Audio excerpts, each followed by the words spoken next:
Ladies and gentlemen, we have breaking news coming from Regina's mayor, Sandra Masters. Oh, okay. I admit that the Bombers are the best team with the loudest, most loyal and good-looking fans in the entire Canadian Football League. I love the color blue. I admit the Bombers play in the greatest, most beautiful city in Canada, and I admit that I'm secretly a Bombers fan now and forever. Excuse me while I now go play the banjo, potentially throw up, and go Bombers.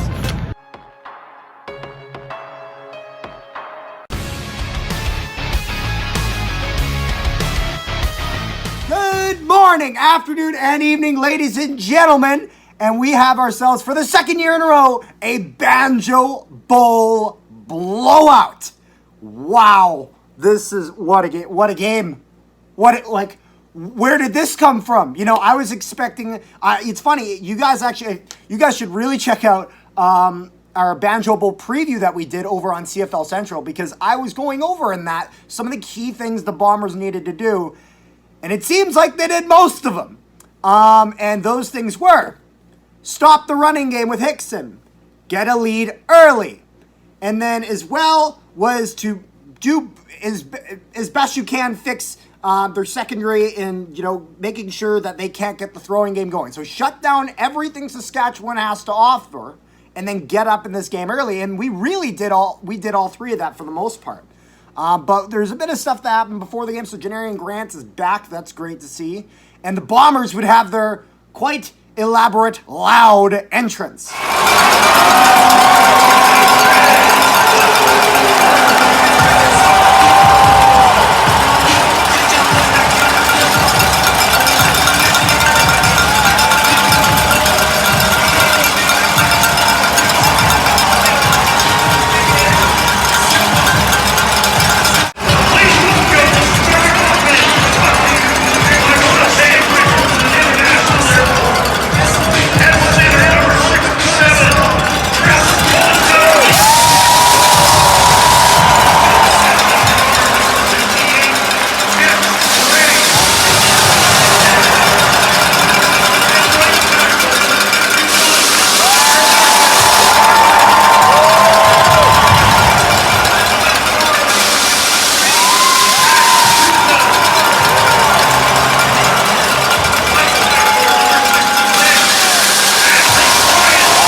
So yeah, same as every game, but it was quite something. And then at this moment, they took some time for a moment of silences for a few things. The first of which being all of the violence that has happened in Saskatchewan recently that sadly left 10 people dead, along with 13 or even more injured in James Smith Cree Nation. And it was glad to see that both teams wore a JSCN stickers on their helmets in honor of that. So, you know, Hearts... can't even imagine all the horrors that everyone went through there, and, you know, Hearts with them there. And so it was nice to see the Bombers do a moment of silence for them, as well as the respect paid by both teams. And then there was also a moment of silence for the death of Her Majesty the Queen of England. And so it was nice to see that as well. But let's get into the football game at this point, because that is why we are here. So one thing that I took note of early, so the Riders won the coin toss here, so they chose to defer. We would go on offense first.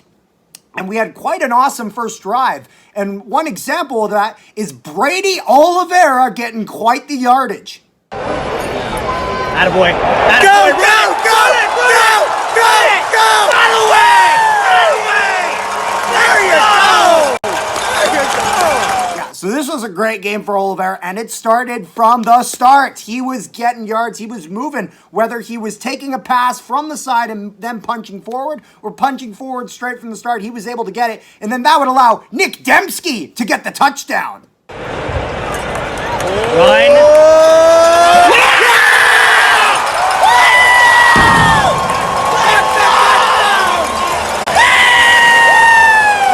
Yep, and at this point, the kick was missed, sadly. One of those things. 6-0 Bombers, though. It was good to get that really good start and be off on the right foot. The Riders would then immediately go 3 and out, and then when the Bombers were on offense, the Riders would get defensive pass interference. This would be a first of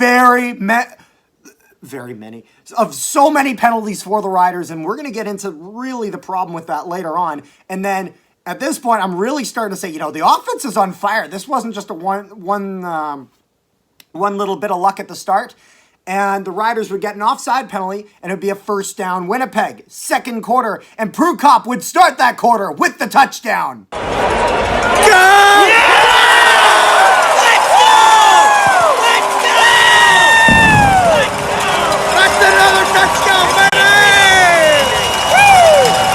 The point after touchdown was good, 13-0 Winnipeg. Riders would then take a time violation penalty. Then the Bombers would take an offside penalty. And then there'd be quite a play in which the Bombers would take a defensive pass interference, and it would be the Riders' first and goal. And at this point, the Riders would get a touchdown. No, he didn't get it.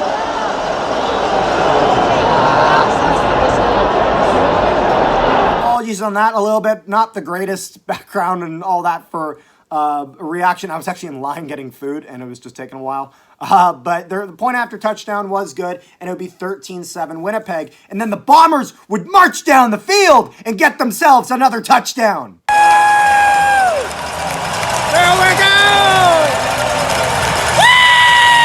Bombers get another one, and the convert was good, 20-7 Winnipeg. Riders would then take an illegal procedure penalty, and then the Riders would go for 3 and 1, would go for a throwing play though, and it would be turnover on down. So I think that there's a little bit of a misjudgment there you can't trust your offense to be able to get 1 yard just pushing forward. I don't quite get it there, because I believe I think they were 2nd and 1, then 3rd and 1. They couldn't get either. I could be wrong though. I believe that's what happened though. O'Leary Orange was in at this point because Walatarsi had gotten injured a little bit earlier. I think it was an ankle injury by the looks of it. It was definitely in the leg somewhere. So hopefully he's all right, and that it's not that serious. And it was more they just kind of pulled him out and just kept him out more as a precaution. I hope that's what it was, but it is what it is. And then Bailey would get a touchdown. Yeah. Go!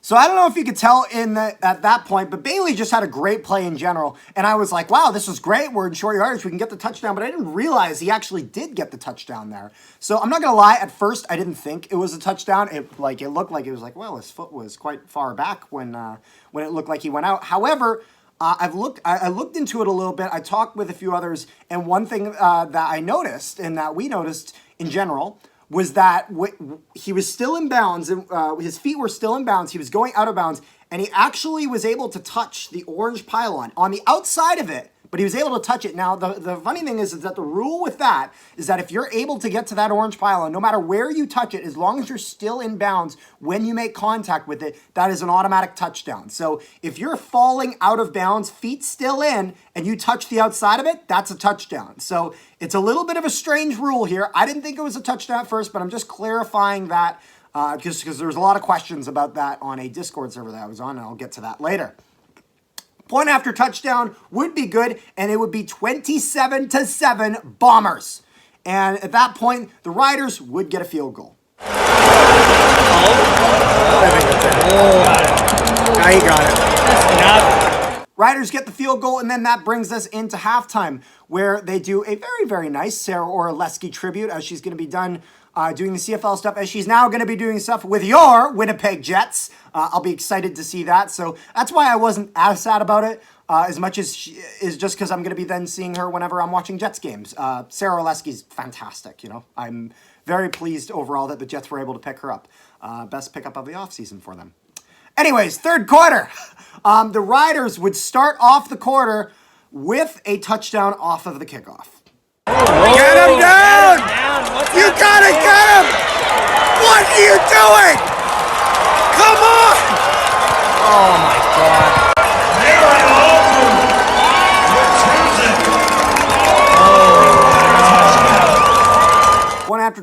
Point after touchdown convert was good. 27-17 Bombers. And then there would be a great pass to Dalton Schoen. Move it. Oh! Come on! Yeah!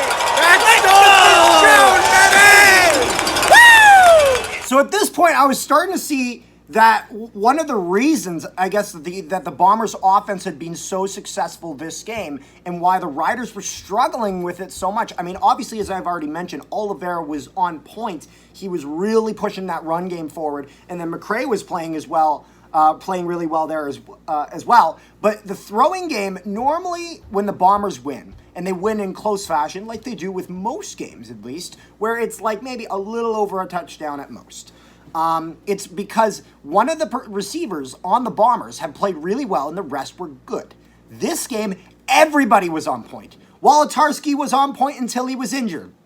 Schoen was on point. Bailey was on point. Dembski was on point. O'Leary Orange, when he came in, was on point.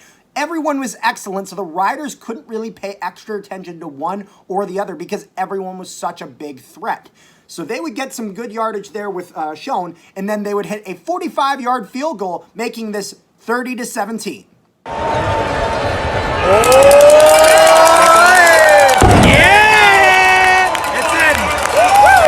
So yeah, it was great to get more points. We've been getting points seemingly every drive at this point.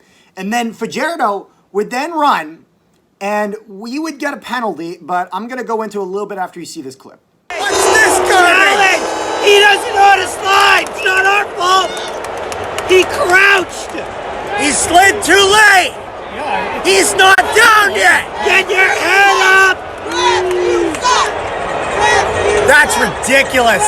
He's not down. No, not even anywhere near. Until his knee touches, the play is live. Challenge. So yeah, so we would get an unnecessary roughness penalty, and this is a situation where Fajardo does a quarterback slide. So he's trying to slide so that way he doesn't get hit. However, the problem is that Fajardo waits too long before he decides to slide. And I was really not happy with this penalty here because the problem was that you have to remember the play is live until either the ball or his knee touches down. He begins the slide. Our Adam Bighill commits to his hit on Fajardo. And then so he then makes contact with Fajardo before the knee touches the ground. And so there were some Rider fans that were really upset, being like, well, you know, that's obviously unnecessary roughness. He was sliding. He didn't need to hit him. But it's like the play is not over until his knee touches down. So until it doesn't, that's fair game. So we would challenge, and this would rightly be overturned by the command center. And this is one thing I've noticed. The Bombers are really, really hesitant to challenge anything. We like holding on to our timeouts. So normally when we challenge, we got a pretty good case here. And we did get our way here with Mike O'Shea with a very good challenge on that. And the Riders would then get a touchdown pass. But wait, there's a holding penalty. The Saskatchewan Roughriders take another penalty. And this one would result in them not getting the touchdown pass. And then at this point, they had to go for it again. But that wouldn't go so well because Cody Fajardo gets sacked. Get him!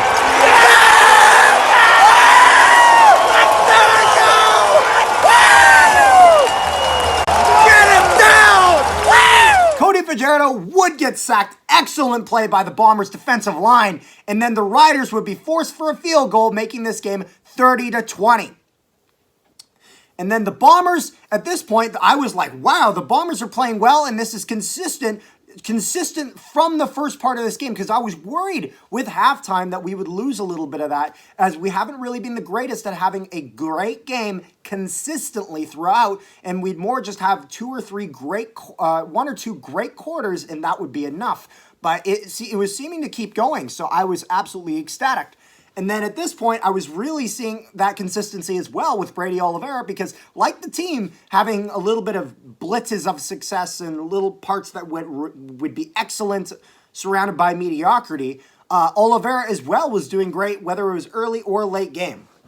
And then at this point, Saskatchewan would take an unnecessary roughness penalty, adding on to the however many penalties they had at this point, and then Rasheed Bailey would get the touchdown. Oh, go for it, go for it, go for it. That's it. Woo! There we go. Touchdown, baby! Woo! Point after touchdown convert would be good. 37-20 Bombers. Fourth quarter. And then Fajardo would be throwing, and there would be a near interception. Take him! Interception, nice play there. We almost got it there, but that would be okay, because then Willie Jefferson would get the sack. Get up! Get up! Down you go! Down you go, buddy! And then at this point, this is when I was really starting to realize a little bit of a coaching error that was actually made on this drive, because they would get the kickoff after that Bailey touchdown, and it went over his head, and he missed it, so we had to go back together. He grabs it in the end zone and then tries to run up and make something out of it. And then at this point, Saskatchewan, they got their backs to the end zone, like literally less than 10 yards away, and they really need to make up some yards to get moving forward. They don't, and they would get sacked back, and they would be forced to punt, and then at that point, the punt goes as far as maybe 40-yard line. You know, it doesn't even get half field. And so at this point, I was really starting to realize a coaching error that was made here, and it's that either a coaching error or a judgment error on the returner, and it's that the Riders, this is a perfect example of when you absolutely should give up 1 point on the Rouge to get yourself immediately to the 40-yard line. Because the issue here now is that the Bombers are on the 40. Literally, they then have 2 downs, where if they get 5 yards, they're in, decent field goal range. And our kicker, this game, already hit one of those. So you can either give up 1 point and get moved all the way out there. You then get another punt. If you punt from there, assuming you get nothing, you get deep into Bomber territory, far out of field goal range. So best case scenario for Saskatchewan, if they don't take the Rouge, they give up 3 points. Unless they really make a fantastic drive from there. However, it can then end up in a touchdown, and it's like all you had to do is give up the 1 point and you get some decent field position. So this is a perfect example of when taking a Rouge is necessary to get the proper field position to make sure you then don't get scored on the other way. And especially with the way Saskatchewan defense has been playing this game, you cannot rely on your defense to have been able to make them go 3 and out and then pray to God with a log for a decently long kick. The Bombers wouldn't be able to make it. But I digress. Bombers would take an offside penalty, and then Winnipeg would get a 18-yard field goal, making this 40-20. Then again, if they just took the Rouge, Saskatchewan probably wouldn't be in this situation. The Riders would then get illegal procedure, again, another penalty, and then Willie Jefferson would get a sack, but we would recover that this time. Come on! Come on!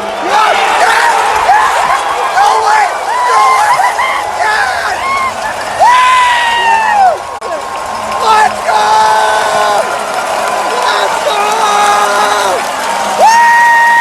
So yeah, I'm not sure if you were able to see there. I can't remember. I'd have to go back and check the footage. But Willie Jefferson gets the sack. Ball comes loose, and our guy grabs it before he even touches the ground, and it would be our time. And then at this point, Caleros comes out because it's 40-20. We don't need Caleros in there just risking getting him injured. I mean, he almost did last week by Garrett Marino, but that's not happening. Ha! But it's Drew Brown time, baby! Drew Brown comes in. Riders would take an illegal contact on the receiver penalty because I don't think we got the throw off, but they were able to hit him anyway. So it's not defensive pass interference, just illegal contact on the receiver, but a penalty regardless. Saskatchewan is getting used to taking many of those. The Bombers would keep moving, and the Bombers would then challenge for defensive pass interference on Dembski. I'm not going to lie, I didn't even see this, but then I saw the replay on the screen. I'm like, yeah, no, that makes sense. And this would be overturned, challenge successful for the second time this game. And then Drew Brown gets a touchdown, baby! Oh, get the Drew Brown touchdown, baby! Woo! There's the cannon! Point after touchdown convert is good, 47-20 Winnipeg. And then at this point, the Bombers would make their first punt of the game. 2:33 left in the fourth quarter, and the Bombers would make their first punt of the game. So that will tell you how good the Bombers have been and how much the Riders' defense was not existent. So at this point, Saskatchewan really kind of gives up because there's nothing much they can do there. So get Fajardo out, keep him healthy for next game and whatnot. And Mason Fine would go in, but that's okay because Winston Rose would get an interception.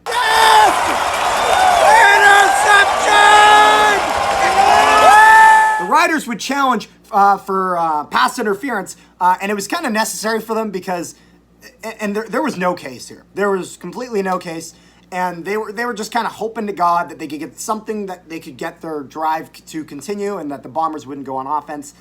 And the challenge was unsuccessful because, like I said, there was just nothing there. They were trying to find something out of nothing. But Dalton Schoen would get another touchdown. Go, go, go, go, go, go, go, go! Go for it! Yeah! Dalton Schoen!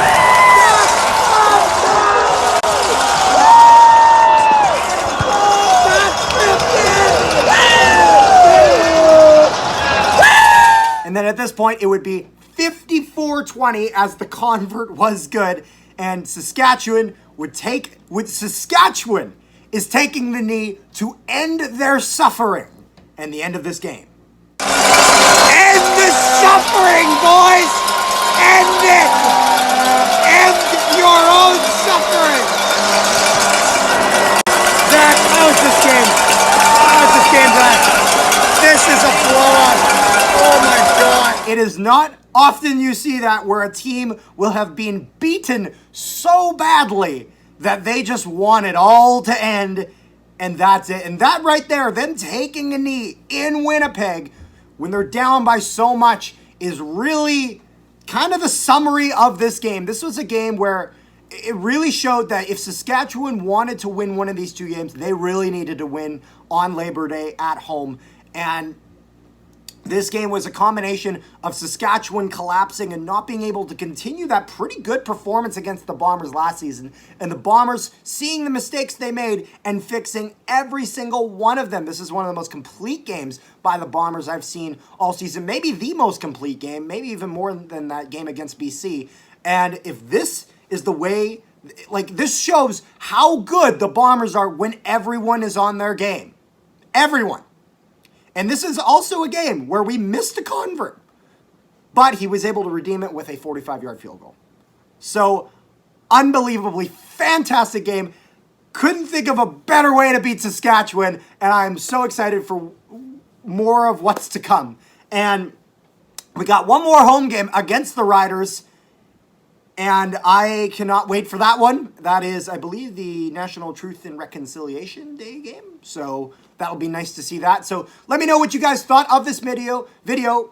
I can't talk today. And make sure you guys leave a comment down below. Drop a like on this video.